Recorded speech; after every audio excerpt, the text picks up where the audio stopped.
എസ്തേറിന്റെ പുസ്തകം 1-ാം അധ്യായം. മൊർദെഖായിയുടെ സ്വപ്നം. മഹാനായ അഹസ്വേരുസിന്റെ 2-ാം ഭരണവർഷം നീസാൻ മാസം 1-ാം തീയതി ജായീറിന്റെ മകൻ മൊർദെഖായി ഒരു സ്വപ്നം കണ്ടു. ജായീർ ബെഞ്ചമിൻ ഗോത്രത്തിലെ കിഷിന്റെ മകൻ ശിമെയിയുടെ പുത്രനായിരുന്നു.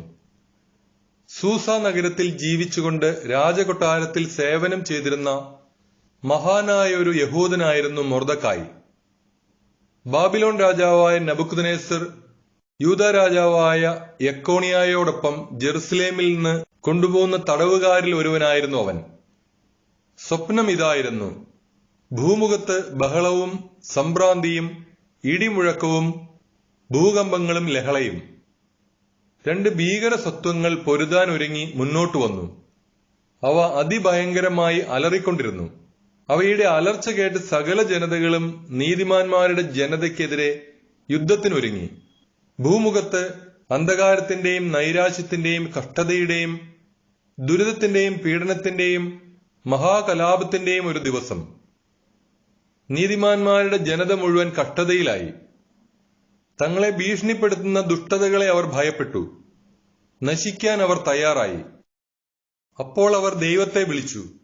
അവരുടെ കരച്ചിലിൽ നിന്ന് ചെറിയ ഉറവയിൽ നിന്നെന്ന പോലെ ധാരാളം ജലമുള്ള ഒരു മഹാനദിയുണ്ടായി. പ്രകാശം വന്നു. സൂര്യൻ ഉദിച്ചുയർന്നു. എളിയവർ ഉയർത്തപ്പെട്ടു. ഉന്നതർ നശിപ്പിക്കപ്പെട്ടു. ദൈവം താൻ ചെയ്യാൻ ഉറച്ചിരിക്കുന്നത് എന്തെന്ന് മൊർദെഖായി ഈ സ്വപ്നത്തിൽ കണ്ടു. ഉണർന്നപ്പോൾ അത് അവന്റെ മനസ്സിൽ തങ്ങി നിന്നു. അത് എല്ലാ വിശദാംശങ്ങളോടും കൂടെ ഗ്രഹിക്കാൻ അവൻ ദിവസം മുഴുവൻ ശ്രമിച്ചു. എസ്തേറിന്റെ പുസ്തകം 2-ാം അധ്യായം. രാജാവിനെതിരെ ഗൂഢാലോചന. കൊട്ടാരത്തിന്റെ അങ്കണത്തിൽ കാവൽ നിന്നിരുന്ന ഗബാദ, താറ എന്ന ഷണ്ഡന്മാരോടൊപ്പം മൊർദെഖായി അങ്കണത്തിൽ വിശ്രമിക്കുകയായിരുന്നു. അവൻ അവരുടെ സംഭാഷണം കേൾക്കാനിടയായി. അവരുടെ ഉദ്ദേശം ആരാഞ്ഞറിഞ്ഞു. അവർ അഹസ്വേരുസ് രാജാവിനെ വധിക്കാൻ ഒരുങ്ങുകയാണെന്ന് മനസ്സിലാക്കി. അവരെപ്പറ്റി അവൻ രാജാവിനെ അറിയിച്ചു. രാജാവ് ആ 2 ഷണ്ഡന്മാരെ വിചാരണ ചെയ്തു. കുറ്റം സമ്മതിച്ച് അവരെ വധശിക്ഷയ്ക്ക് ഏൽപ്പിച്ചു. രാജാവ് ഈ സംഭവങ്ങളൊക്കെ ഒരു രേഖയുണ്ടാക്കി സൂക്ഷിച്ചു. മൊർദെഖായി അവയുടെ ഒരു വിവരണവും തയ്യാറാക്കി. രാജാവ് മൊർദെഖായിയോട് കൊട്ടാരത്തിൽ സേവനം ചെയ്യാൻ കൽപ്പിക്കുകയും ഇക്കാര്യങ്ങൾക്ക് അവന് സമ്മാനം കൊടുക്കുകയും ചെയ്തു. എന്നാൽ ബുഗേയനായ ഹമ്മേദാദായുടെ മകൻ ഹാമാനോട് രാജാവിന് വലിയ മതിപ്പായിരുന്നു. അവനാകട്ടെ രാജാവിന്റെ ആ 2 ഷണ്ഡന്മാരെ പ്രതി മൊർദെഖായിയെയും അവന്റെ ആളുകളെയും ഉപദ്രവിക്കാൻ തക്കം പാർത്തിരുന്നു. എസ്തേറിന്റെ പുസ്തകം 3-ാം അധ്യായം. അഹസ്വേരുസിന്റെ വിരുന്ന്. ഇന്ത്യ മുതൽ എത്യോപ്യ വരെയുള്ള 127 പ്രവിശ്യകൾ ഭരിച്ചിരുന്ന അഹസ്വേരുസ് രാജാവ് തലസ്ഥാനമായ സൂസായിലെ സിംഹാസനത്തിൽ വാഴുമ്പോൾ തന്റെ 3-ാം ഭരണവർഷം തന്റെ സകല പ്രഭുക്കന്മാർക്കും സേവകന്മാർക്കും പേർഷ്യയിലെയും മേദിയയിലെയും സേനാധിപന്മാർക്കും പ്രവിശ്യകളിലെ പ്രഭുക്കന്മാർക്കും നാടുവാഴികൾക്കും ഒരു വിരുന്ന് നൽകി. 180 ദിവസം അവൻ തന്റെ രാജകീയ മഹത്വത്തിന്റെ സമൃദ്ധിയും തന്റെ പ്രതാപ ഐശ്വര്യങ്ങളുടെ ആഡംബരപൂർണതയും അവരുടെ മുൻപിൽ പ്രദർശിപ്പിച്ചു. അത് കഴിഞ്ഞ് തലസ്ഥാനമായി സൂസായിലുണ്ടായിരുന്ന വലിയവരും ചെറിയവരുമായ സകലർക്കും കൊട്ടാരത്തിലെ ഉദ്യാന അങ്കണത്തിൽ വെച്ച് 7 ദിവസം നീണ്ടുനിന്ന വിരുന്ന് നൽകി. അവിടെ മാർബിൾ സ്തംഭങ്ങളിലുള്ള വെള്ളി വളയങ്ങളിൽ ചെമന്ന നേർത്ത ചണനൂലുകൾ കോർത്ത് പരുത്തി തുണി കൊണ്ടുള്ള വെളുപ്പും നീലയുമായ യവനികൾ തൂക്കിയിട്ടിരുന്നു. അമൃതശില, വെണ്ണക്കല്ല്, മുത്തുച്ചിപ്പി, രത്നക്കല്ലുകൾ ഇവ പടുത്ത് വർണ്ണശബളമാക്കിയ തളത്തിൽ പൊന്നുകൊണ്ടും വെള്ളികൊണ്ടും നിർമ്മിച്ച തൽപ്പങ്ങളുമുണ്ടായിരുന്നു. വിവിധ തരം പൊൻചഷകങ്ങളിലാണ് പാനീയങ്ങൾ പകർന്നിരുന്നത്. രാജകീയ വീഞ്ഞും രാജാവിന്റെ ഔദാര്യമനുസരിച്ച് നിർലോഭം വിളമ്പി. കുടിക്കുന്നത് നിയമാനുസൃതമായിരുന്നു. എന്നാൽ കുടിക്കാൻ ആരെയും നിർബന്ധിച്ചില്ല. ഓരോരുത്തരുടെയും ഇഷ്ടം നോക്കണമെന്ന് സേവകന്മാർക്ക് രാജാവ് കൽപ്പന കൊടുത്തിരുന്നു. അഹസ്വേരുസ് രാജാവിന്റെ കൊട്ടാരത്തിലെ സ്ത്രീകൾക്ക് വാഷ്തി രാജ്ഞിയും ഒരു വിരുന്ന് നൽകി. 7-ാം ദിവസം രാജാവിന്റെ ഹൃദയം വീഞ്ഞു കുടിച്ച് സന്തുഷ്ടമായപ്പോൾ വാഷ്തി രാജ്ഞിയുടെ സൗന്ദര്യം ജനങ്ങൾക്കും പ്രഭുക്കന്മാർക്കും കാണിച്ചു കൊടുക്കാൻ വേണ്ടി അവളെ രാജകീയ കിരീടം ധരിപ്പിച്ച് രാജസന്നിധിയിൽ ആനയിക്കാൻ അഹസ്വേരോസ് രാജാവ് കൊട്ടാരത്തിലെ സേവകന്മാരായ മെഹുമാൻ, ബിസ്ത, ഹർബോണ, ബിക്ത, അബാക്ത, സേത്താർ, കാർക്കാസ് എന്നീ 7 ഷണ്ഡന്മാരോട് കൽപ്പിച്ചു. രാജ്ഞി കാഴ്ചയ്ക്ക് വളരെ അഴകുള്ളവളായിരുന്നു. ഷണ്ഡന്മാർ അറിയിച്ച രാജകൽപ്പന അനുസരിച്ച് വരുന്നതിന് വാഷ്തി രാജ്ഞി വിസമ്മതിച്ചു. തന്മൂലം രാജാവ് കോപിച്ചു. കോപം ഉള്ളിൽ ആളിക്കത്തി. നിയമത്തിലും ന്യായത്തിലും പാണ്ഡിത്യമുള്ളവരോട് ആലോചന ചോദിക്കുക രാജാവിന് പതിവായിരുന്നു. തന്റെ മുഖഭാവം ശ്രദ്ധിച്ചുകൊണ്ടിരുന്ന പേർഷ്യയിലെയും മേദിയയിലെയും പ്രഭുക്കന്മാരായ കർഷേന, ഷെത്താർ, അദ്മാദ, താർഷീഷ്, മേരസ്, മർസേന, മെമുക്കാൻ എന്നീ ജ്ഞാനികളും പ്രഭുക്കന്മാരുമായ 7 പേരോട് രാജാവ് ആരാഞ്ഞു. നിയമമനുസരിച്ച് വാഷ്തി രാജ്ഞിയോട് എന്താണ് ചെയ്യേണ്ടത്? അഹസ്വേരോസ് രാജാവ് ഷണ്ഡന്മാർ മുഖേന അറിയിച്ച കൽപ്പന അവൾ അനുസരിച്ചില്ല. അപ്പോൾ മെമുക്കാൻ രാജാവിനോടും പ്രഭുക്കന്മാരോടുമായി പറഞ്ഞു, രാജാവിനോടും മാത്രമല്ല പ്രഭുക്കന്മാരോടും അഹസ്വേരോസ് രാജാവിന്റെ എല്ലാ പ്രവിശ്യകളിൽ നിന്നുള്ള സകല ജനങ്ങളോടുമാണ് വാഷ്തി രാജ്ഞി തെറ്റ് ചെയ്തിരിക്കുന്നത്. രാജ്ഞിയുടെ ഈ പ്രവൃത്തി എല്ലാ സ്ത്രീകളും അറിയുകയും ഭർത്താക്കന്മാരെ അവർ അവജ്ഞയോടെ വീക്ഷിക്കുന്നതിന് ഇടയാകുകയും ചെയ്യും. അവർ പറയും, തന്റെ മുൻപിൽ വരാൻ അഹസ്വേരോസ് രാജാവ് വാഷ്തി രാജ്ഞിയോട് ആജ്ഞാപിച്ചു, അവൾ ചെന്നില്ല. രാജ്ഞിയുടെ പെരുമാറ്റത്തെപ്പറ്റി കേട്ട പേർഷ്യയിലെയും മേദിയയിലെയും വനിതകൾ അതിനെപ്പറ്റി ഇന്ന് തന്നെ രാജാവിന്റെ സകല പ്രഭുക്കന്മാരോടും പറയും. അങ്ങനെ എങ്ങും വലിയ അവജ്ഞയും അമർഷവും ഉണ്ടാകും. രാജാവിന് ഹിതമെങ്കിൽ വാഷ്തി ഇനി ഒരിക്കലും അഹസ്വേരോസ് രാജാവിന്റെ മുൻപിൽ വരരുത് എന്ന് ഒരു രാജശാസനം പുറപ്പെടുവിച്ച് അതിന് മാറ്റം വരാതിരിക്കത്തക്ക വിധം അത് പേർഷ്യക്കാരുടെയും മേദിയക്കാരുടെയും നിയമങ്ങളിൽ എഴുതട്ടെ. രാജ്ഞീപദം അവളേക്കാൾ ശ്രേഷ്ഠയായ ഒരുവൾക്ക് രാജാവ് നൽകുകയും ചെയ്യട്ടെ. അപ്രകാരം രാജകൽപ്പന വിസ്തൃതമായ രാജ്യത്തെങ്ങും വിളംബരം ചെയ്യുമ്പോൾ സകല സ്ത്രീകളും വലിയവരും ചെറിയവരും തങ്ങളുടെ ഭർത്താക്കന്മാരെ ബഹുമാനിക്കും. ഈ ഉപദേശം രാജാവിനും പ്രഭുക്കന്മാർക്കും ഇഷ്ടപ്പെട്ടു. മെമുക്കാൻ നിർദ്ദേശിച്ചതുപോലെ രാജാവ് ചെയ്തു. പുരുഷന്മാർ വീടുകളിൽ നാഥന്മാരായിരിക്കണമെന്ന് രാജാവ് തന്റെ സകല പ്രവിശ്യകളിലേക്കും എഴുത്തുകൾ അയച്ചു. ഓരോ പ്രവിശ്യയ്ക്കും അതിന്റെ ലിപിയിലും ഓരോ ജനതയ്ക്കും അതിന്റെ ഭാഷയിലുമാണ് എഴുതിയത്. എസ്തേറിന്റെ പുസ്തകം 4-ാം അധ്യായം. എസ്തേറിന് രാജ്ഞീപദം. കോപം ശമിച്ചപ്പോൾ അഹസ്വേരോസ് രാജാവ് വാഷ്തിയെയും അവളുടെ പ്രവൃത്തിയെയും അവൾക്കെതിരെ പുറപ്പെടുവിച്ച കൽപ്പനയെയും ഓർത്തു. രാജാവിനെ സേവിച്ചിരുന്ന ഭൃത്യന്മാർ പറഞ്ഞു, സൗന്ദര്യമുള്ള യുവകന്യകമാരെ രാജാവിനു വേണ്ടി അന്വേഷിക്കട്ടെ.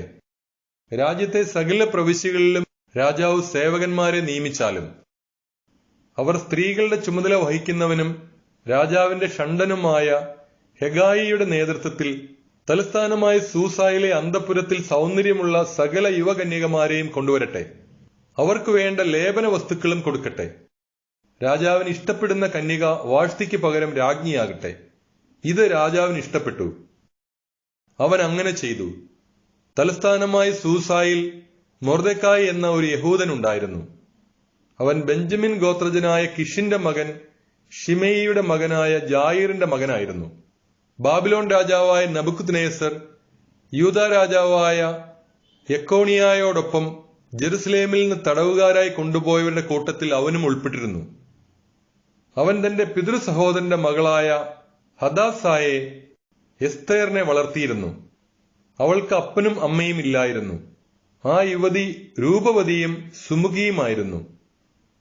മാതാപിതാക്കൾ മരിച്ച അവളെ മൊർദെഖായി സ്വന്തം മകളായി സ്വീകരിച്ചു.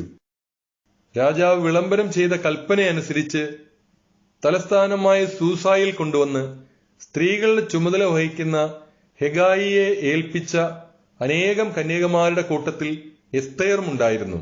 അവളെ അവന് ഇഷ്ടപ്പെടുകയും അവൾ അവന്റെ പ്രീതി നേടുകയും ചെയ്തു. അവൻ അവൾക്ക് ആവശ്യമായ സുഗന്ധ തൈലങ്ങളും ഭക്ഷണവും രാജകൊട്ടാരത്തിൽ നിന്ന് തിരഞ്ഞെടുത്ത 7 തോഴിമാരെയും കൊടുത്തു. അവൾക്കും തോഴിമാർക്കും അന്തഃപുരത്തിലെ ഏറ്റവും നല്ല സ്ഥലം നൽകി. തന്റെ വംശമോ കുലമോ എസ്തേർ ആർക്കും വെളിപ്പെടുത്തിയില്ല. അത് ആരോടും പറയരുതെന്ന് മൊർദെഖായി അവളോട് കൽപ്പിച്ചിരുന്നു. എസ്തേറിന് സുഖമാണോ എന്നറിയാൻ മൊർദെഖായി ദിവസവും അന്തഃപുരത്തിന്റെ മുൻവശത്തുകൂടെ നടക്കുമായിരുന്നു.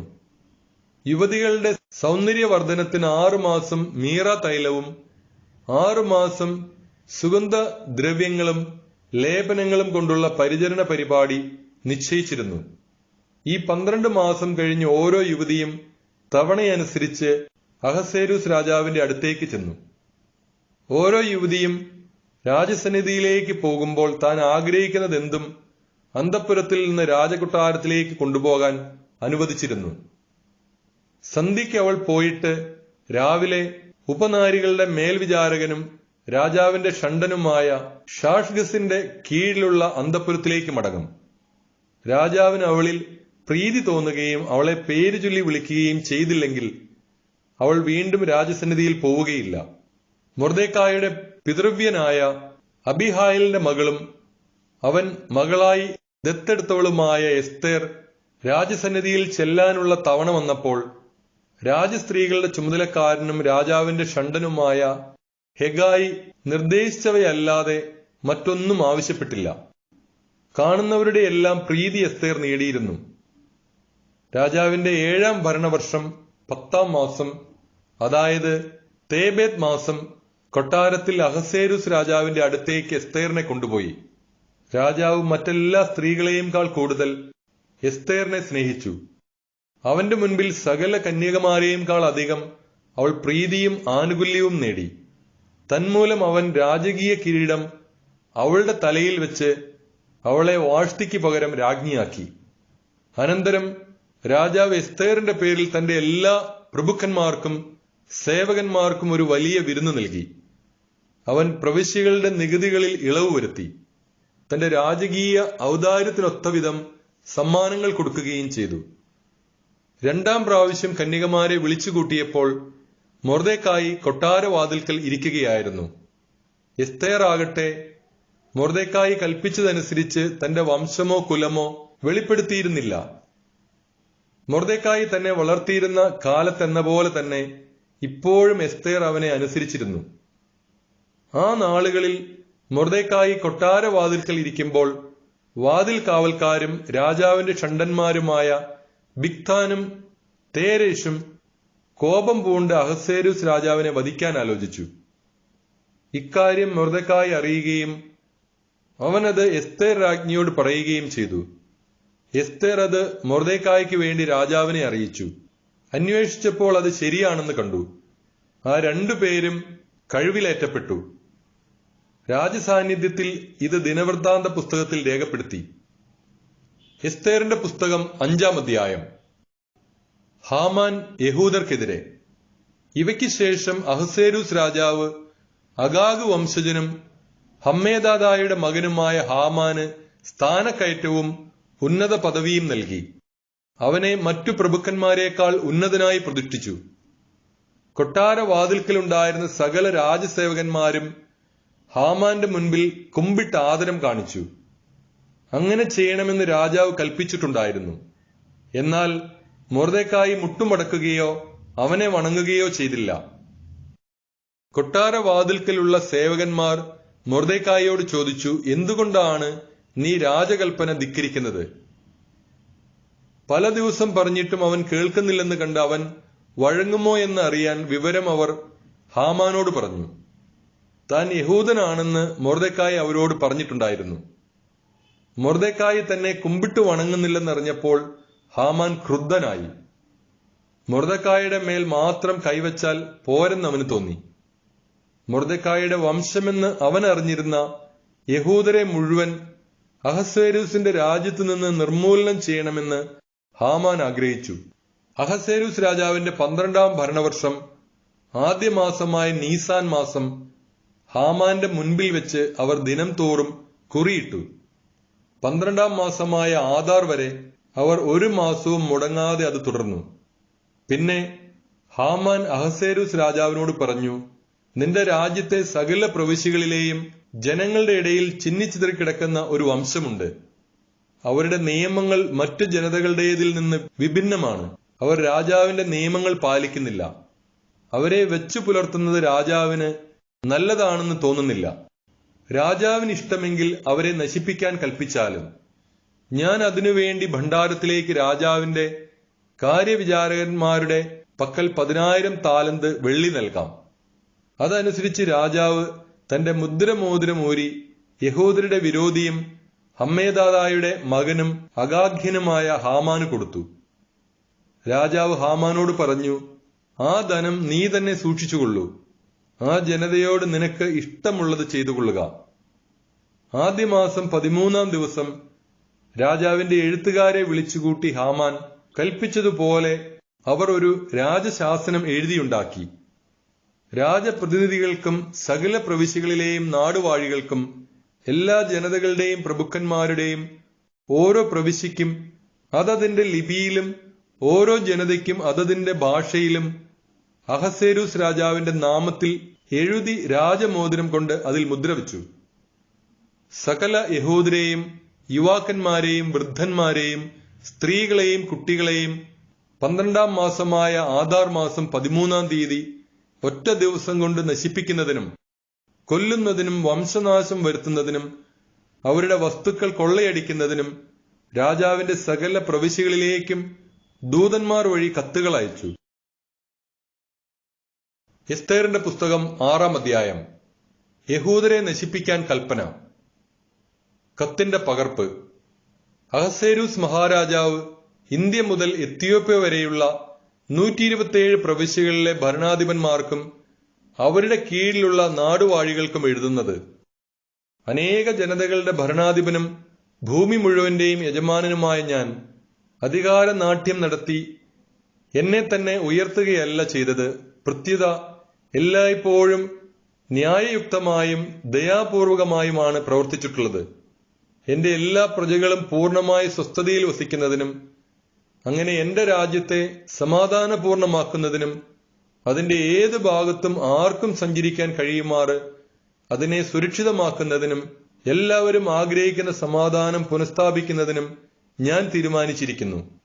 ഇത് എങ്ങനെ സാധിക്കാമെന്ന് എന്റെ ഉപദേശകരോട് ചോദിച്ചപ്പോൾ, ശ്രേഷ്ഠമായ ജ്ഞാനത്തിൽ നമ്മിൽ ആരെയും അതിശയിക്കുന്നവനും സുസ്ഥിരമായ സന്മനസ്സും ഇളക്കമില്ലാത്ത വിശ്വസ്തതയും കൊണ്ട് അതിവിശിഷ്ടനും രാജ്യത്ത് 2-ാം സ്ഥാനം നേടിയവനുമായ ഹാമാൻ ഇങ്ങനെ ധരിപ്പിച്ചു: ലോകത്തിലെ എല്ലാ ജനതകളുടെയും ഇടയിൽ ചിതറിക്കിടക്കുന്ന ഒരു ശത്രു ജനതയുണ്ട്. അവരുടെ നിയമങ്ങൾ മറ്റു ജനതകളുടെ നിയമങ്ങൾക്ക് വിരുദ്ധമാണ്. അവർ തുടർച്ചയായി രാജാക്കന്മാരുടെ കൽപ്പനകൾ അവഗണിക്കുന്നു. അങ്ങനെ നാം അത്യധികം ആഗ്രഹിക്കുന്ന രാജ്യത്തിന്റെ ഐക്യം സാധിക്കാതെ വന്നിരിക്കുന്നു. ഈ ജനത മാത്രം എല്ലാ മനുഷ്യർക്കുമെതിരായി എക്കാലവും വഴിപിഴച്ച വിചിത്ര ജീവിത രീതിയും നിയമങ്ങളും പുലർത്തുന്നു. നമ്മുടെ രാജ്യം സുസ്ഥിരത നേടാതിരിക്കാൻ വേണ്ടി തങ്ങളാൽ കഴിയുന്ന എല്ലാ ഉപദ്രവങ്ങളും ചെയ്തുകൊണ്ട് അവർ നമ്മുടെ ഭരണകൂടത്തിനെതിരെ നിലകൊള്ളുന്നു.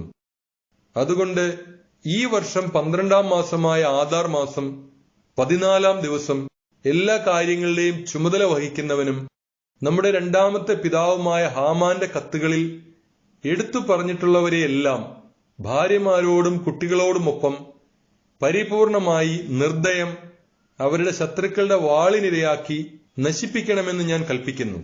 അങ്ങനെ പണ്ടുമുതൽ ഇന്നുവരെ ശത്രുതയിൽ കഴിയുന്നവരെല്ലാം ഒറ്റ ദിവസം കൊണ്ട് വധിക്കപ്പെട്ട് പാതാളത്തിൽ പതിക്കട്ടെ. നമ്മുടെ ഭരണകൂടം പരിപൂർണമായി സുരക്ഷിതവും ഉപദ്രവമേൽക്കാത്തതുമായി ഇനിമേൽ നിലനിൽക്കട്ടെ. എസ്തേറിന്റെ പുസ്തകം 7-ാം അധ്യായം.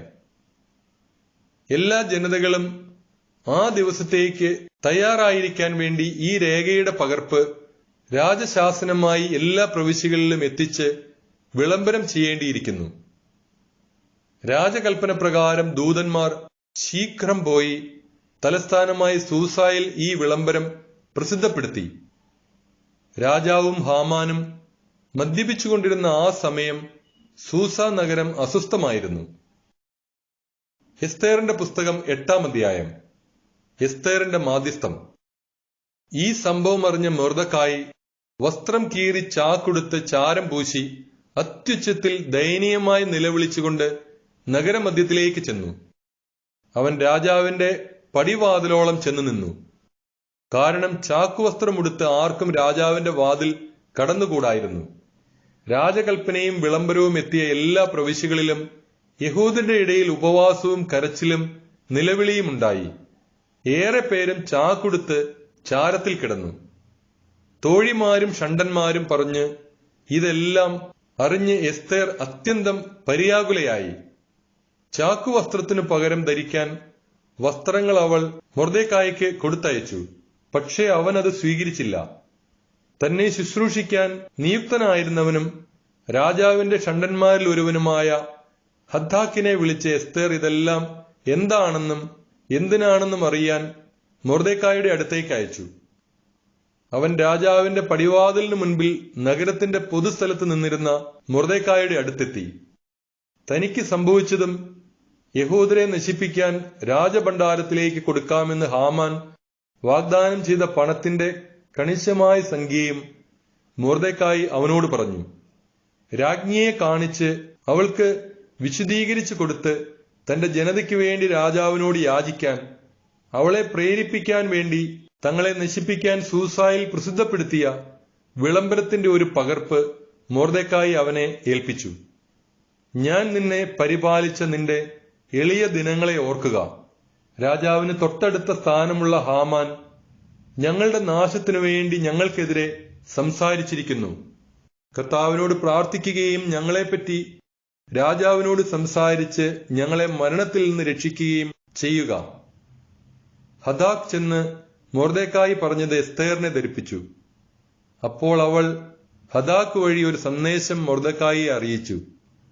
എല്ലാ രാജസേവകന്മാർക്കും രാജാവിന്റെ പ്രവിശ്യകളിലെ ആളുകൾക്കും അറിയാം, വിളിക്കപ്പെടാതെ ആരെങ്കിലും ആണായാലും പെണ്ണായാലും അകത്തെ അങ്കണത്തിൽ രാജസന്നിധിയിൽ പ്രവേശിച്ചാൽ നിയമം ഒന്നേയുള്ളൂ. രാജാവ് തന്റെ സ്വർണ്ണ ചെങ്കോൽ അവന്റെ നേരെ നീട്ടുന്നില്ലെങ്കിൽ അവൻ വധിക്കപ്പെടണം. 30 ദിവസമായി രാജാവ് എന്നെ വിളിച്ചിട്ടില്ല. എസ്തേർ പറഞ്ഞത് അവർ മൊർദെഖായിയെ അറിയിച്ചു.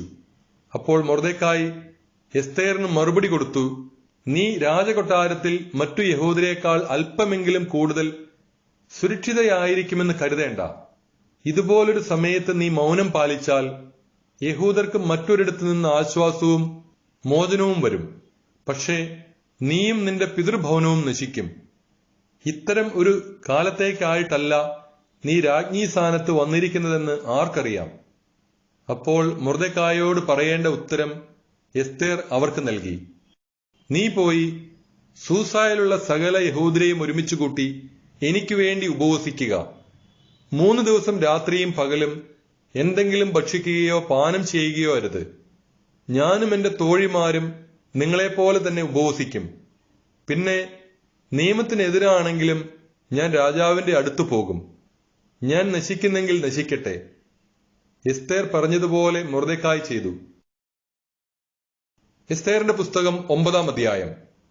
മൊർദെഖായിയുടെ പ്രാർത്ഥന. കർത്താവിന്റെ സകല പ്രവൃത്തികളും അനുസ്മരിച്ചുകൊണ്ട് മൊർദെഖായി പ്രാർത്ഥിച്ചു.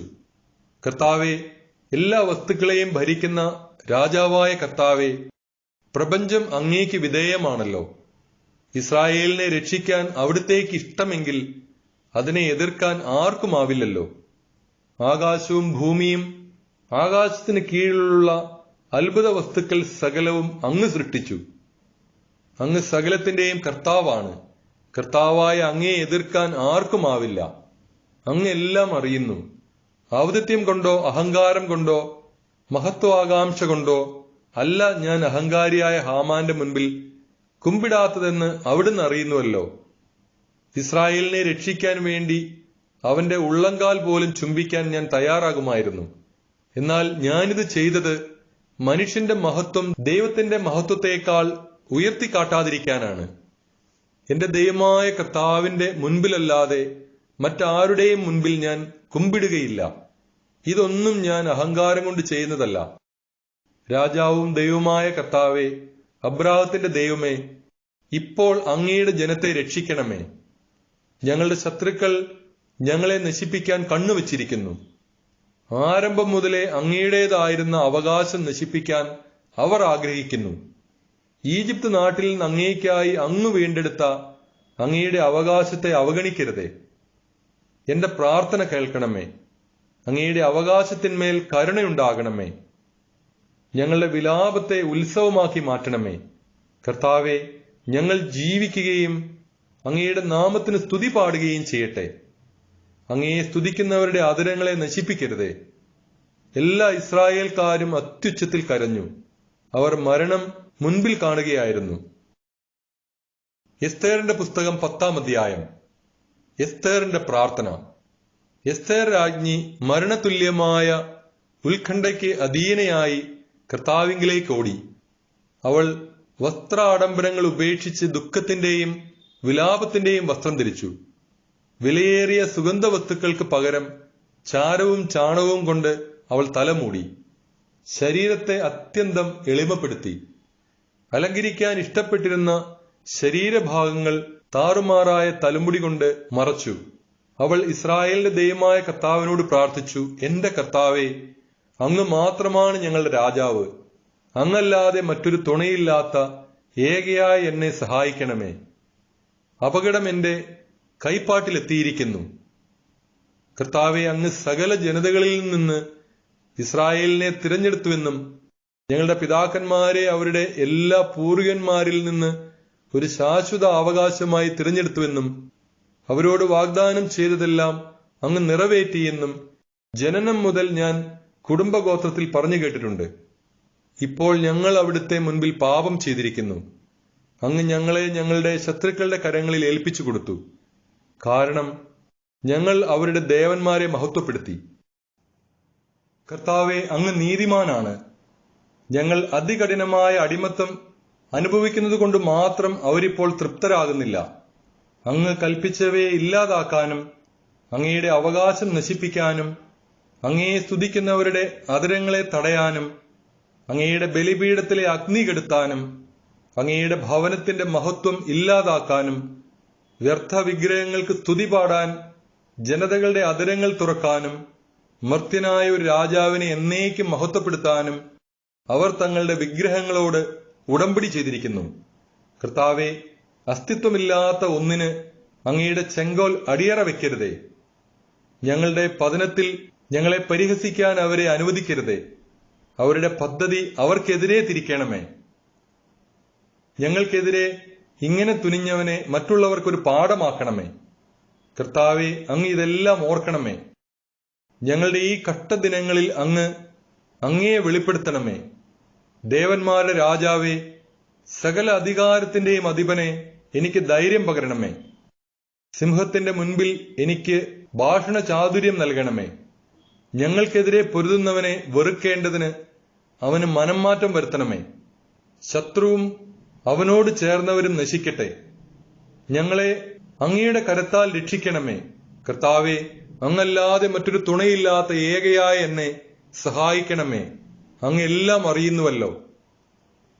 ഞാൻ ദുഷ്ടന്മാരുടെ പ്രതാപത്തെയും അപരിച്ഛേദത്തിന്റെയും വിദേശിയുടെയും കിടക്കയെയും വെറുക്കുന്നുവെന്ന് അങ്ങേക്കറിയാമല്ലോ. അപരിഹാര്യമായ എന്റെ അവസ്ഥ അങ്ങ് അറിയുന്നു. ജനമധ്യത്തിൽ പ്രത്യക്ഷപ്പെടുമ്പോൾ ശിരസിൽ അണിയുന്ന എന്റെ ഉന്നത സ്ഥാനത്തിന്റെ ചിഹ്നത്തെ ഞാൻ വെറുക്കുന്നു. ഞാൻ അതിനെ മലിനമായ പഴുന്തുണി പോലെ വെറുക്കുന്നു. ഔദ്യോഗികമല്ലാത്ത അവസരങ്ങളിൽ ഞാനത് ധരിക്കുന്നില്ല. അങ്ങയുടെ ദാസി ഹാമാന്റെ മേശയിൽ നിന്ന് ഭക്ഷിച്ചിട്ടില്ല. രാജാവിന്റെ വിരുന്നുകളെ ഞാൻ ബഹുമാനിച്ചിട്ടില്ല. വിഗ്രഹാർപ്പിതമായ വീഞ്ഞ് ഞാൻ കുടിച്ചിട്ടില്ല. അബ്രാഹത്തിന്റെ ദൈവമായ കർത്താവെ, എന്നെ ഇവിടെ കൊണ്ടുവന്ന നാൾ മുതൽ ഇതുവരെ അങ്ങിലല്ലാതെ ഈ ദാസിക്ക് ആനന്ദമില്ലായിരുന്നു. എല്ലാറ്റിനെയും ഭരിക്കുന്ന ദൈവമേ, ആശയറ്റവരുടെ ശബ്ദം കേൾക്കണമേ. തിന്മ ചെയ്യുന്നവരുടെ കരങ്ങളിൽ നിന്ന് ഞങ്ങളെ രക്ഷിക്കണമേ. എന്നെ ഭയത്തിൽ നിന്ന് മോചിപ്പിക്കണമേ. എസ്തേറിന്റെ പുസ്തകം 11-ാം അധ്യായം. എസ്തേർ രാജസന്നിധിയിൽ. 3-ാം ദിവസം എസ്തേർ രാജകീയ വസ്ത്രങ്ങൾ അണിഞ്ഞ് കൊട്ടാരത്തിന്റെ അകത്തെ അങ്കണത്തിൽ രാജമന്ദിരത്തിന് മുൻപിൽ ചെന്നു നിന്നു. രാജാവ് കൊട്ടാരത്തിൽ വാതിലിന് നേരെ സിംഹാസനത്തിൽ ഇരിക്കുകയായിരുന്നു. എസ്തേർ രാജ്ഞി അങ്കണത്തിൽ നിൽക്കുന്നത് രാജാവ് കണ്ടു. അവൻ അവളിൽ പ്രസാദിച്ചു. തന്റെ കയ്യിലിരുന്ന സ്വർണ്ണ ചെങ്കോൽ അവൻ അവളുടെ നേരെ നീട്ടി. എസ്തേർ അടുത്തു ചെന്ന് ചെങ്കോലിന്റെ അഗ്രം തൊട്ടു. എസ്തേറിന്റെ പുസ്തകം 12-ാം അധ്യായം. 3-ാം ദിവസം പ്രാർത്ഥന തീർന്നപ്പോൾ അവൾ പ്രാർത്ഥനാവേളയിലെ വസ്ത്രം മാറ്റി മൂടിയുള്ള വസ്ത്രം ധരിച്ചു. രാജകീയമായ അലങ്കാരങ്ങൾ അണിഞ്ഞ് എല്ലാം കാണുന്ന രക്ഷകനായ ദൈവത്തിന്റെ സഹായം വിളിച്ചപേക്ഷിച്ച് 2 തോഴിമാരെയും കൂട്ടി അവൾ നടന്നു. ഒരുവളുടെ മേൽ അവൾ മൃദുവായി ചാരി. അപര പിന്നിൽ നീണ്ടുകിടന്ന വസ്ത്രത്തിന്റെ അഗ്രം ഉയർത്തിപ്പിടിച്ചിരുന്നു. അവികല സൗന്ദര്യം കൊണ്ടവൾ പ്രശോഭിച്ചു. സ്നേഹവും സന്തുഷ്ടിയും മുഖത്ത് പ്രകടിപ്പിച്ചിരുന്നെങ്കിലും അവളുടെ ഹൃദയം ഭീതി കൊണ്ട് മരവിച്ചിരുന്നു. വാതിലുകൾ ഓരോന്നായി കടന്ന് അവൾ രാജാവിന്റെ മുൻപിൽ ചെന്നു നിന്നു. സ്വർണവും അമൂല്യ രത്നങ്ങളും കൊണ്ട് പൊതിഞ്ഞ സിംഹാസനത്തിൽ രാജാവ് രാജകീയ വസ്ത്രങ്ങൾ അണിഞ്ഞ് ഇരിക്കുകയായിരുന്നു. അവന്റെ ദർശനം ഭീതി ഉളവാക്കുന്നതായിരുന്നു.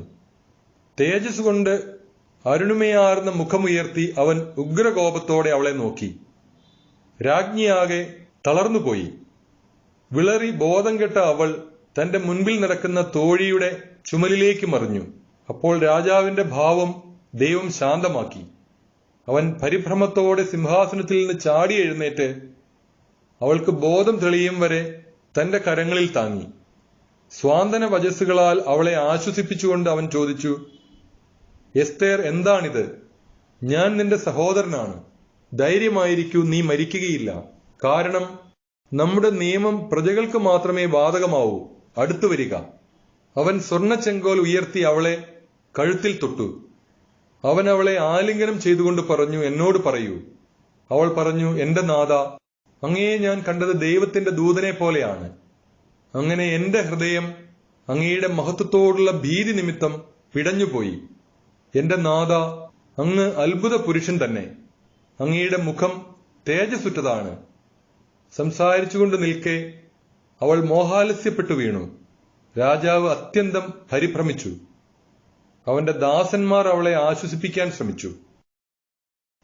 എസ്തേറിന്റെ പുസ്തകം 13-ാം അധ്യായം. എസ്തേറിന്റെ വിരുന്ന്. രാജാവ് അവളോട് ചോദിച്ചു, എസ്തേർ രാജ്ഞി, എന്താണ് കാര്യം? എന്താണ് നിനക്ക് വേണ്ടത്? രാജ്യത്തിന്റെ പകുതി തന്നെയായാലും അത് ഞാൻ നിനക്ക് നൽകാം. എസ്തേർ പറഞ്ഞു, രാജാവിന് ഇഷ്ടമാണെങ്കിൽ ഇന്ന് രാജാവിന് വേണ്ടി ഞാൻ ഒരുക്കിയിരിക്കുന്ന വിരുന്നിന് രാജാവും ഹാമാനും വരണം.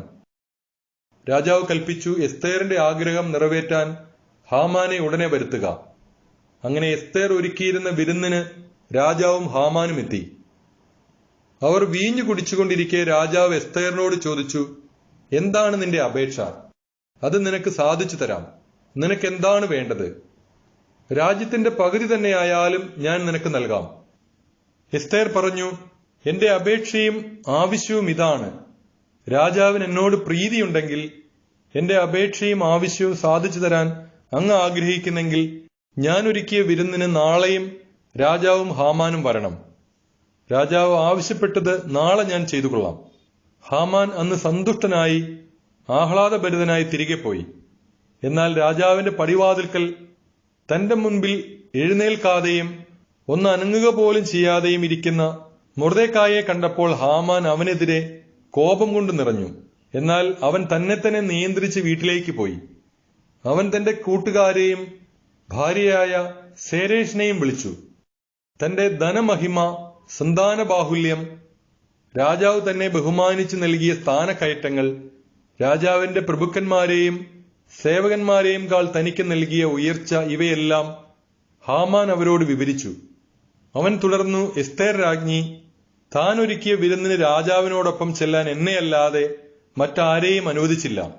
നാളെയും രാജാവിനോടൊപ്പം ചെല്ലാൻ അവൾ എന്നെ ക്ഷണിച്ചിരിക്കുകയാണ്.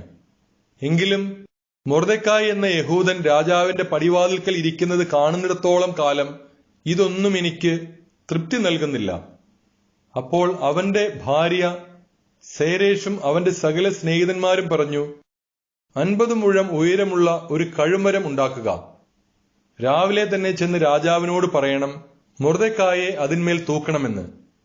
പിന്നെ ആനന്ദത്തോടെ രാജാവിനോടൊത്ത് വിരുന്നിന് പോവുക. ഈ ഉപദേശം ഹാമാൻ ഇഷ്ടപ്പെട്ടു. അവൻ കഴുമരവും ഉണ്ടാക്കിച്ചു. എസ്തേറിന്റെ പുസ്തകം 14-ാം അധ്യായം. മൊർദെഖായിക്ക് സമ്മാനം. ആ രാത്രി രാജാവിന് ഉറങ്ങാൻ കഴിഞ്ഞില്ല. സ്മരണാർഹമായ സംഭവങ്ങൾ രേഖപ്പെടുത്തിയ ദിനവൃത്താന്ത ഗ്രന്ഥം കൊണ്ടുവരാൻ അവൻ കൽപ്പന കൊടുത്തു. അവ രാജാവ് വായിച്ചു കേട്ടു. പടിവാതിൽ കാവൽക്കാരും രാജാവിന്റെ ഷണ്ഡന്മാരുമായ ബിഗ്ഥാനയും തേരേഷും അഹസ്വേരോസ് രാജാവിനെ വധിക്കാൻ ശ്രമിച്ചതും അക്കാര്യം മൊർദെഖായി അറിയിച്ചതും അതിൽ എഴുതിയിരിക്കുന്നത് കണ്ടു. അപ്പോൾ രാജാവ് ചോദിച്ചു, ഇതിന് എന്ത് ബഹുമതിയും എന്ത് സ്ഥാനവുമാണ് മൊർദെഖായിക്ക് നൽകിയത്? രാജാവിനെ ശുശ്രൂഷിച്ചിരുന്ന സേവകന്മാർ പറഞ്ഞു, അവനൊന്നും കൊടുത്തില്ല. രാജാവ് കൽപ്പിച്ചു, അങ്കണത്തിൽ ആരുണ്ട്? മൊർദെഖായിക്ക് വേണ്ടി തയ്യാറാക്കപ്പെട്ട കഴുമരത്തിൽ അവനെ തൂക്കാൻ രാജാവ് കൽപ്പിക്കണമെന്ന് പറയാൻ വന്ന ഹാമാൻ കൊട്ടാരത്തിനു പുറത്തെ അങ്കണത്തിൽ നിന്ന് അപ്പോൾ പ്രവേശിച്ചതേയുള്ളൂ. രാജാവിന്റെ സേവകന്മാർ പറഞ്ഞു, അങ്കണത്തിൽ ഹാമാനുണ്ട്. രാജാവ് കൽപ്പിച്ചു, അവൻ അകത്തു വരട്ടെ. അകത്തു വന്ന ഹാമാനോട് രാജാവ് ചോദിച്ചു, രാജാവ് ബഹുമാനിക്കാൻ ആഗ്രഹിക്കുന്ന ആളിന് എന്താണ് ചെയ്തു കൊടുക്കേണ്ടത്? ഹാമാൻ ഉള്ളിൽ കരുതി, എന്നെ അല്ലാതെ ആരെയാണ് രാജാവ് ബഹുമാനിക്കാൻ ആഗ്രഹിക്കുന്നത്? ഹാമാൻ രാജാവിനോട് പറഞ്ഞു, രാജാവ് ബഹുമാനിക്കാൻ ഇഷ്ടപ്പെടുന്നവനു വേണ്ടി രാജാവ് ധരിച്ചിട്ടുള്ള രാജകീയ വസ്ത്രങ്ങളും കിരീടധാരിയായി രാജാവ് സഞ്ചരിച്ചിട്ടുള്ള കുതിരയെയും കൊണ്ടുവരട്ടെ. വസ്ത്രങ്ങൾ, കുതിര എന്നിവയെ രാജാവിന്റെ ഏറ്റവും ശ്രേഷ്ഠനായ ഒരു പ്രഭുവിനെ ഏൽപ്പിക്കട്ടെ. രാജാവ് ബഹുമാനിക്കാൻ ആഗ്രഹിക്കുന്നവനെ ആ വസ്ത്രഭൂഷണങ്ങൾ അണിയിച്ച് കുതിരപ്പുറത്തിരുത്തി താൻ ബഹുമാനിക്കാൻ ആഗ്രഹിക്കുന്നവനോട് രാജാവ് ഇങ്ങനെ പെരുമാറുന്നു എന്ന് വിളിച്ചു പറഞ്ഞുകൊണ്ട് അവൻ നഗരവീതിയിലൂടെ കൊണ്ടുപോകട്ടെ. അപ്പോൾ രാജാവ് ഹാമാനോട് കൽപ്പിച്ചു, നീ വേഗം പോയി നീ പറഞ്ഞതുപോലെ വസ്ത്രങ്ങളും കുതിരയെയും കൊണ്ടുവന്ന് രാജാവിന്റെ പടിവാതിൽക്കൽ ഇരിക്കുന്ന മൊർദെഖായി എന്ന യഹൂദനെ ആദരിക്കുക. നീ പറഞ്ഞതിൽ ഒരു കുറവും വരുത്തരുത്. അങ്ങനെ ഹാമാൻ വസ്ത്രങ്ങളും കുതിരയെയും കൊണ്ടുവന്ന് മൊർദെഖായെ അണിയിച്ചൊരുക്കി.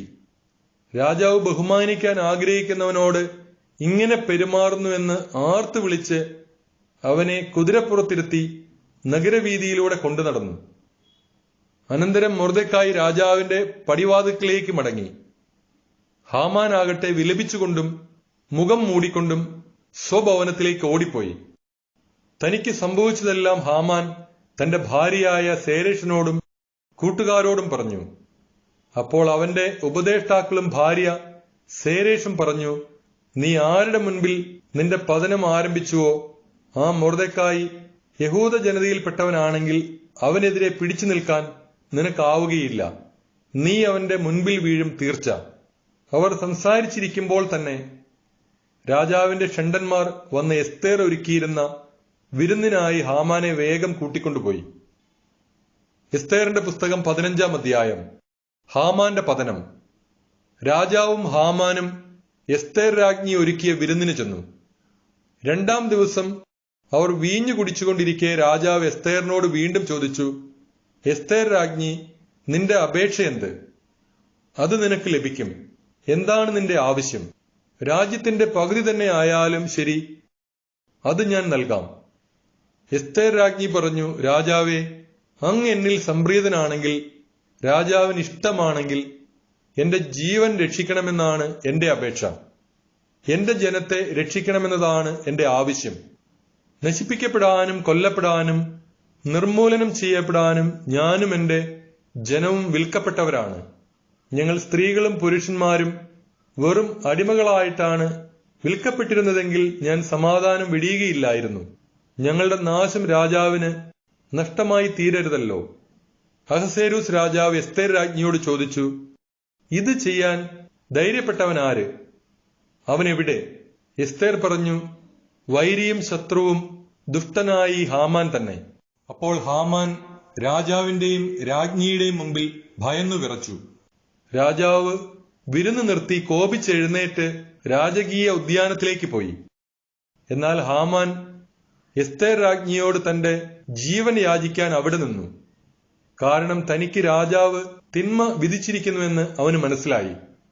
എസ്തേർ ഇരുന്നിരുന്ന തൽപ്പത്തിൽ ഹാമാൻ വീഴുന്നത് കണ്ടുകൊണ്ടാണ് രാജാവ് ഉദ്യാനത്തിൽ നിന്ന് വീഞ്ഞു കുടിച്ചിരുന്ന സ്ഥലത്തേക്ക് മടങ്ങി വന്നത്.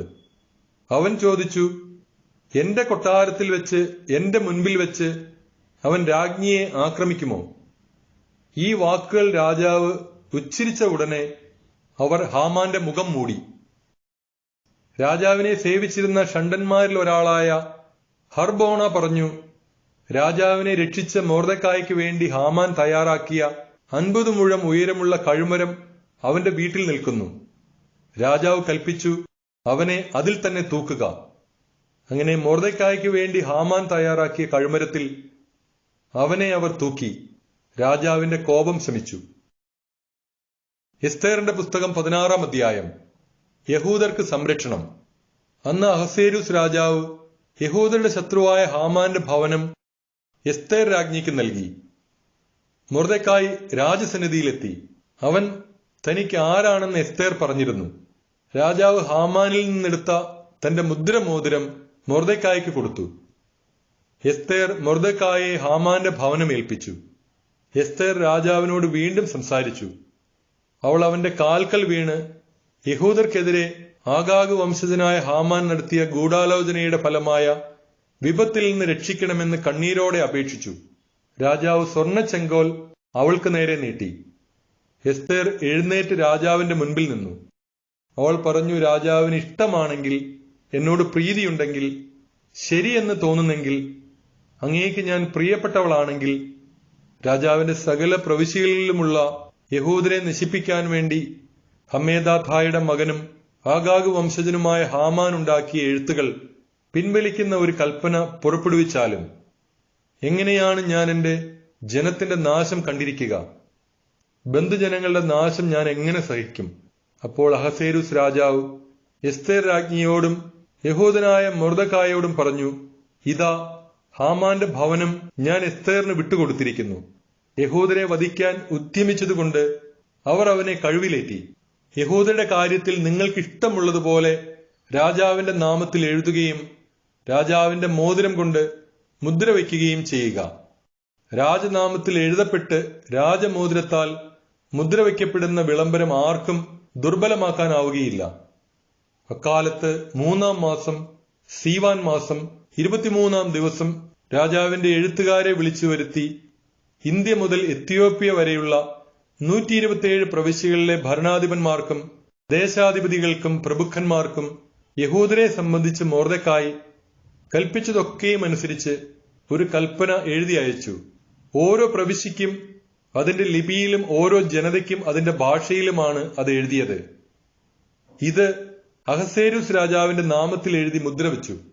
രാജാവിന്റെ ലായത്തിൽ വളർന്നവയും രാജകീയ ആവശ്യങ്ങൾക്ക് ഉപയോഗിച്ചിരുന്നവയും വേഗതയേറിയവയുമായ കുതിരകളുടെ പുറത്ത് കയറി ദൂതന്മാർ കത്തുകൾ കൊണ്ടുപോയി. അഹസ്വേരോസ് രാജാവിന്റെ സകല പ്രവിശ്യകളിലും 12-ാം മാസമായ ആദാർ 13-ാം ദിവസം ഓരോ നഗരത്തിലും യഹൂദർ ഒരുമിച്ചു കൂടാനും തങ്ങളെ ആക്രമിക്കുന്ന ഏത് പ്രവിശ്യയുടെയും ജനതയുടെയും ആയുധസജ്ജമായ ശക്തിയെ ചെറുക്കാനും അവരെ കുട്ടികളും സ്ത്രീകളുമടക്കം നശിപ്പിക്കാനും കൊല്ലാനും അവരുടെ വസ്തുക്കൾ കൊള്ളയടിക്കാനും പ്രസ്തുത കത്തുകൾ വഴി രാജാവ് യഹൂദർക്ക് അനുവാദം നൽകി. എസ്തേറിന്റെ പുസ്തകം 17-ാം അധ്യായം. രാജശാസനം. കത്തിന്റെ പകർപ്പ്. മഹാരാജാവായ അഹസ്വേരോസ് ഇന്ത്യ മുതൽ എത്യോപ്യ വരെയുള്ള 127 പ്രവിശ്യകളിലെ ഭരണാധിപന്മാർക്കും നമ്മുടെ ഭരണത്തോട് കൂറുള്ള ഏവർക്കും അഭിവാദനങ്ങൾ അർപ്പിക്കുന്നു. ഉപകാരികൾ എത്ര വലിയ കാരുണ്യത്തോടെ ബഹുമാനിക്കുന്നുവോ അത്ര അധികം പലരും അഹങ്കരിക്കുന്നു. അവർ നമ്മുടെ പ്രജകളെ ഞെരുക്കാൻ ശ്രമിക്കുക മാത്രമല്ല, ഐശ്വര്യം കണ്ട് സഹിക്കാനാവാതെ തങ്ങളുടെ ഉപകാരികൾക്കെതിരെ ഗൂഢാലോചന നടത്തുകയും ചെയ്യുന്നു.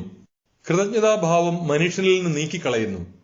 കൂടാതെ നന്മ അറിയാത്തവരുടെ വീമ്പടി കേട്ട് അവർ ഇളകി വശാകുന്നു. എല്ലാം എപ്പോഴും കാണുന്നവനും തിന്മ വെറുക്കുന്നവനുമായ ദൈവത്തിന്റെ നീതിയിൽ നിന്ന് രക്ഷപ്പെടാമെന്ന് സങ്കല്പിക്കുന്നു. പലപ്പോഴും അധികാര സ്ഥാനങ്ങളിൽ നിയുക്തരായവർ നിഷ്കളങ്ക രക്തം ചൊരിയുന്നതിൽ ഭാഗികമായി ഉത്തരവാദികളായിട്ടുണ്ട്. പൊതുകാര്യങ്ങളുടെ ഭരണം ഏൽപ്പിക്കപ്പെട്ടിട്ടുള്ള സ്നേഹിതന്മാരുടെ പ്രേരണ നിമിത്തം അപരിഹാര്യമായ ദുരിതങ്ങൾ അവർ വരുത്തിവച്ചിട്ടുണ്ട്. ഇവർ തങ്ങളുടെ ദുസ്വഭാവത്തിൽ നിന്ന് വരുന്ന നീചമായ വഞ്ചന നിമിത്തം തങ്ങളുടെ പരമാധികാരികളുടെ ആത്മാർത്ഥമായ സന്മനസ്സിനെ കബളിപ്പിക്കുന്നു. അയോഗ്യമായി അധികാരം കൈയാളുന്നവരുടെ വിനാശകരമായ പെരുമാറ്റത്തിലൂടെ നടത്തിയ ദുഷ്ടതകൾ പുരാതന രേഖകളിൽ കാണുന്നതിലധികം നാം അടുത്ത കാലത്ത് നടത്തിയ അന്വേഷണങ്ങൾ കൊണ്ട് തെളിഞ്ഞിട്ടുണ്ട്. ഭാവിയിൽ നമ്മുടെ രാജ്യത്തെ എല്ലാ മനുഷ്യരുടെയും ഇടയിൽ ശാന്തിയും സമാധാനവും പുലരാൻ നാം കൂടുതൽ ശ്രദ്ധ ചെലുത്തും. അതിനായി നമ്മുടെ ഭരണരീതി മാറ്റുകയും എപ്പോഴും നമ്മുടെ കൺമുമ്പിലെത്തുന്ന കാര്യങ്ങൾ കൂടുതൽ സമഭാവന നിറഞ്ഞ പരിഗണനയോടെ വിധിക്കുകയും ചെയ്യും. ഹമ്മേദാദായുടെ മകനും മക്കതോനിയക്കാരനും തീർച്ചയായും പേർഷ്യൻ രക്തത്തിന് അന്യനും നമ്മുടെ ദയ ഏതും തീണ്ടിയിട്ടില്ലാത്തവനുമായ ഹാമാൻ നമ്മുടെ അതിഥിയായി. ഇത്രയും കാലം എല്ലാ ജനതകളുടെയും നേരെ നമുക്കുള്ള സന്മനസ്സിന്റെ ഫലം അനുഭവിച്ചു. നാം അവനെ പിതാവെന്ന് വിളിക്കുകയും എല്ലാവരും എന്നും അവനെ രാജസിംഹാസനത്തിന്റെ 2ാം സ്ഥാനക്കാരനായി കുമ്പിട്ട് വണങ്ങുകയും ചെയ്തു പോന്നു. എന്നാൽ അഹങ്കാരം അടക്കാനാവാതെ അവൻ നമ്മുടെ രാജ്യവും ജീവനും തട്ടിയെടുക്കാൻ തുനിഞ്ഞിറങ്ങി. കാപട്യവും കൗടില്യവും കൊണ്ട് അവൻ നമ്മുടെ രക്ഷകനും സ്ഥിരം ഉപകാരിയുമായ മൊർദെഖായെയും നമ്മുടെ നിഷ്കളങ്കയായ സഹധർമ്മിണി എസ്തേറിനെയും അവരോടൊപ്പം അവരുടെ ജനത്തെയും നശിപ്പിക്കാൻ അനുവാദം ചോദിച്ചു. ഇങ്ങനെ നാം അരക്ഷിതനാകുമെന്നും തൽഫലമായി രാജ്യം പേർഷ്യക്കാരിൽ നിന്ന് മക്കതോനിയക്കാരിലേക്ക് കൈമാറുമെന്നും അവൻ കരുതി. പക്ഷേ അഭിശപ്തനായ ഇവനാൽ പൂർണ്ണനാശത്തിന് വിൽക്കപ്പെട്ട യഹൂദർ ദുഷ്ടത പ്രവർത്തിക്കുന്നവരല്ലെന്നും ഏറ്റവും നീതിയുക്തമായ നിയമങ്ങളാൽ നയിക്കപ്പെടുന്നവരാണെന്നും ഏറ്റവും ശക്തനായ ജീവിക്കുന്ന ദൈവമായ അത്യുന്നതന്റെ മക്കളാണെന്നും ഞാൻ കാണുന്നു. നമുക്കും നമ്മുടെ പിതാക്കന്മാർക്കും വേണ്ടി രാജ്യത്തെ ഏറ്റവും ഉത്തമമായ നീതിയിൽ നയിച്ചത് ആ ദൈവമാണ്. ആകയാൽ ഹമ്മേദാദായുടെ മകൻ ഹാമാൻ അയച്ച കത്തുകൾ നടപ്പിലാക്കാതിരിക്കാൻ നിങ്ങൾ പ്രത്യേകം ശ്രദ്ധിക്കണം. കാരണം ഇതെല്ലാം ചെയ്ത അവനെ തന്റെ സകല ബന്ധുജനങ്ങളോടും കൂടെ സൂസായുടെ കവാടത്തിൽ കഴിവിലേറ്റിയിരിക്കുന്നു. എല്ലാറ്റിനെയും ഭരിക്കുന്ന ദൈവം അവൻ അർഹിച്ച ശിക്ഷ അവന്റെ മേൽ വേഗം വരുത്തിയിരിക്കുന്നു. ഈ കത്തിന്റെ ഒരു പകർപ്പ് എല്ലാവർക്കും കാണാൻ കഴിയും വിധം എല്ലായിടത്തും പതിക്കണം. തങ്ങളുടെ നിയമങ്ങൾ അനുസരിച്ച് ജീവിക്കാൻ യഹൂദരെ അനുവദിക്കണം.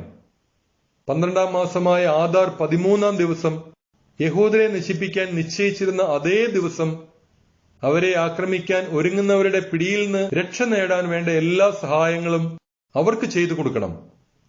എന്തെന്നാൽ എല്ലാറ്റിനെയും ഭരിക്കുന്ന ദൈവം താൻ തിരഞ്ഞെടുത്ത ജനതയ്ക്ക് നാശത്തിന്റെ ഈ ദിനത്തെ ആനന്ദത്തിന്റെ ദിനമായി മാറ്റിയിരിക്കുന്നു.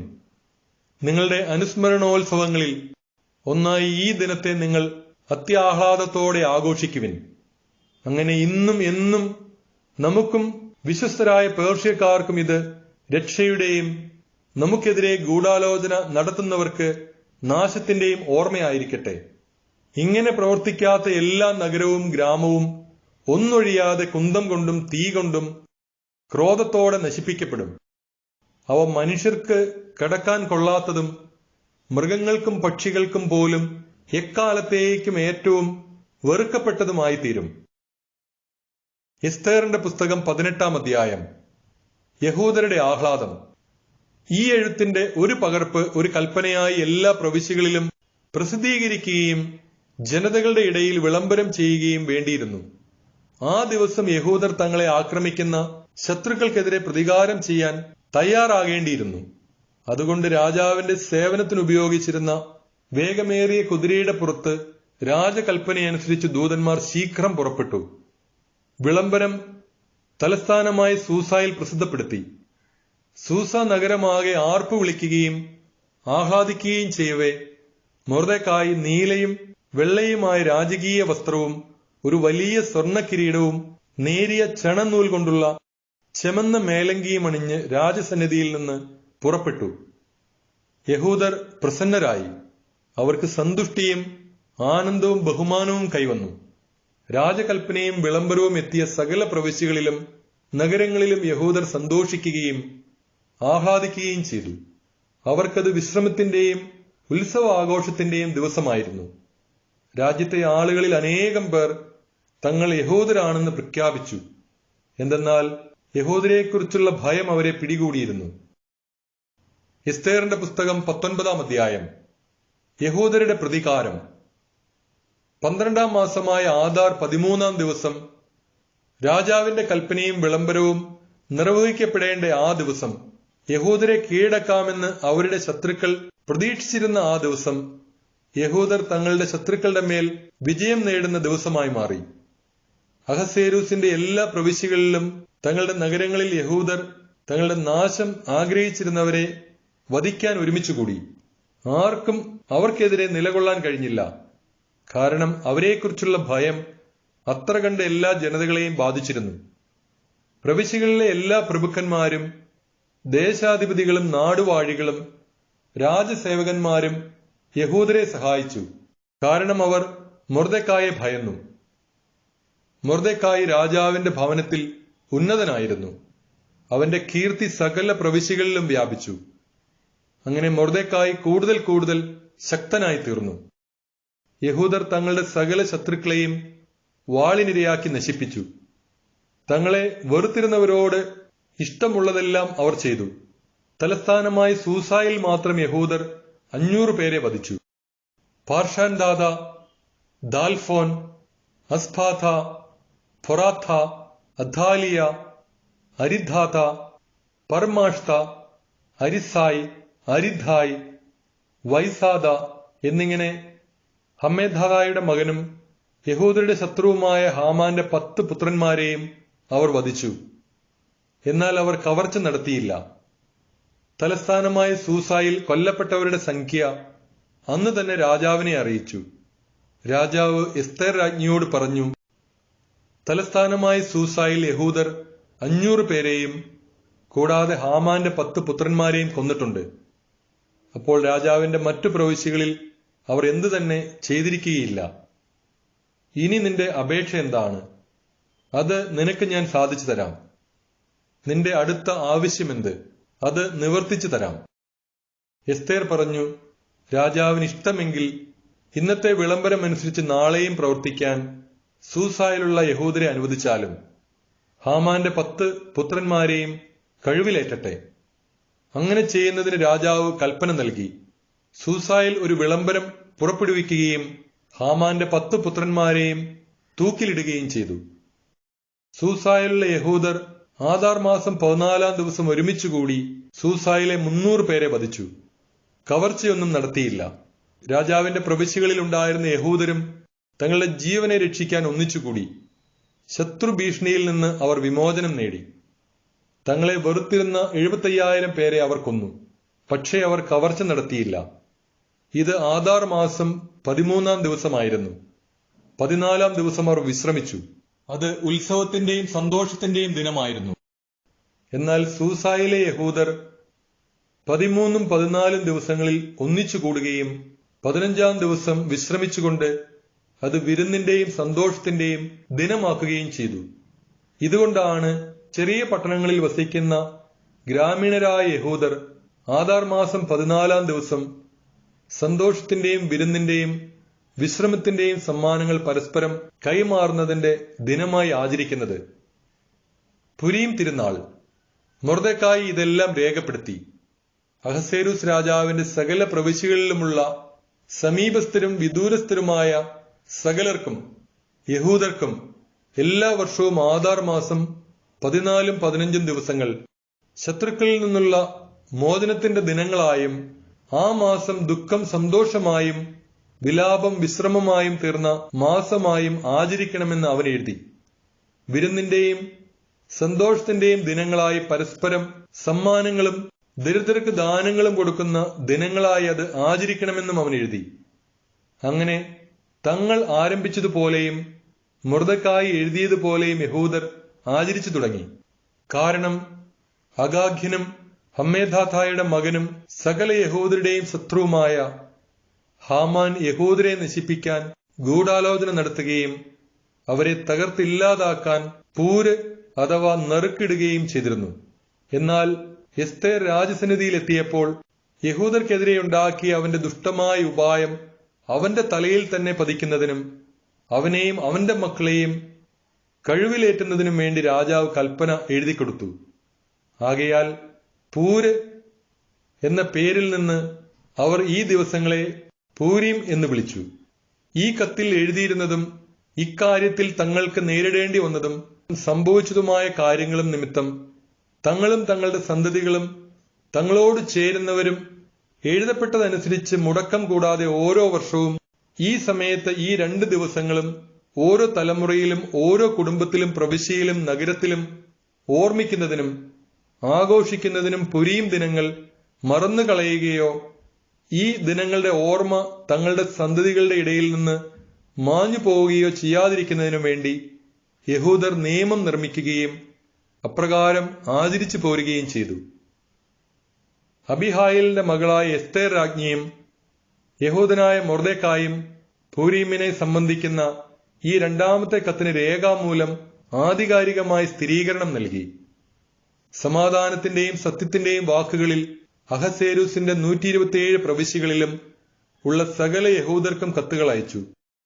പൂരീമിന്റെ ഈ ദിനങ്ങൾ നിശ്ചിത കാലങ്ങളിൽ യഹൂദനായ മൊർദെഖായും എസ്തേർ രാജ്ഞിയും യഹൂദരോട് ആജ്ഞാപിച്ചതുപോലെയും യഹൂദർ തന്നെ തങ്ങൾക്കും തങ്ങളുടെ സന്തതികൾക്കും വേണ്ടി ഉപവാസത്തെയും വിലാപത്തെയും കുറിച്ച് തീരുമാനിച്ചതുപോലെയും ആചരിക്കുന്നതിനു വേണ്ടിയായിരുന്നു അത്.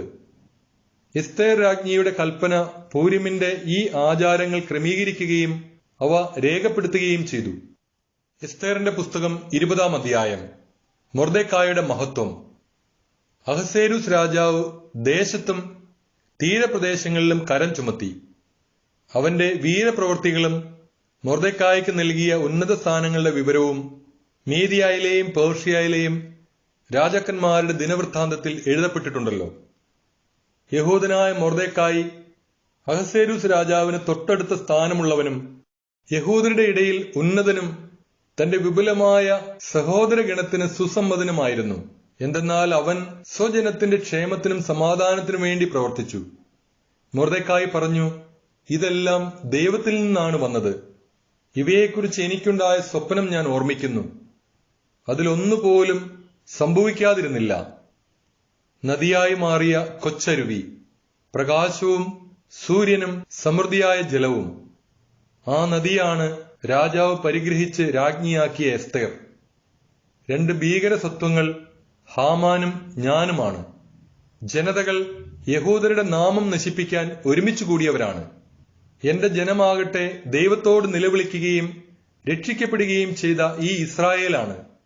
കർത്താവ് തന്റെ ജനത്തെ രക്ഷിച്ചിരിക്കുന്നു. ഈ തിന്മകളിൽ നിന്നെല്ലാം കർത്താവ് ഞങ്ങളെ മോചിപ്പിച്ചിരിക്കുന്നു. ജനതകളുടെ ഇടയിൽ സംഭവിച്ചിട്ടില്ലാത്ത വലിയ അടയാളങ്ങളും അത്ഭുതങ്ങളും ദൈവം ചെയ്തിരിക്കുന്നു. ഈ ലക്ഷ്യത്തിനു വേണ്ടി ദൈവം തന്റെ ജനത്തിന് ഒന്നും മറ്റെല്ലാ ജനതയ്ക്കും വേണ്ടി മറ്റൊന്നുമായി 2 നറുക്കുണ്ടാക്കി. നറുക്കിൻ പ്രകാരം സകല ജനതകളുടെയും ഇടയിൽ ദൈവം നിശ്ചയിച്ച നാഴികയിലും നിമിഷത്തിലും ദിവസത്തിലും സംഭവിച്ചു. കർത്താവ് തന്റെ ജനത്തെ സ്മരിക്കുകയും തന്റെ അവകാശത്തിനു വേണ്ടി പ്രതികാരം ചെയ്യുകയും ചെയ്തു. ആകയാൽ അവർ ആദാർ മാസം 14 15 ദിവസങ്ങളിൽ ദൈവസന്നിധിയിൽ ആനന്ദത്തോടും ആഹ്ലാദത്തോടും കൂടെ സമ്മേളിച്ച് തലമുറ തലമുറയായി തന്റെ ജനമായ ഇസ്രായേലിൽ എന്നേക്കും ഇത് ആചരിക്കണം. എസ്തേറിന്റെ പുസ്തകം 21-ാം അധ്യായം. ഗ്രീക്ക് പരിഭാഷ. ടോളമിയുടെയും ക്ലെയോപാത്രയുടെയും വാഴ്ചയുടെ 4-ാം വർഷം പുരോഹിതനും ലേവ്യനുമാണെന്ന് അവകാശപ്പെടുന്ന ദൊസിത്തേവൂസും മകൻ ടോളമിയും പൂരിമിനെക്കുറിച്ചുള്ള മുകളിൽ കൊടുത്ത കത്ത് ഈജിപ്തിലേക്ക് കൊണ്ടുവന്നു. ഈ കത്ത് അകൃത്രിമമാണെന്നും ജെറുസലേം നിവാസിയും ടോളമിയുടെ മകനുമായ ലിസിമാക്കൂസ് വിവർത്തനം ചെയ്തതാണെന്നും അവർ പറഞ്ഞു.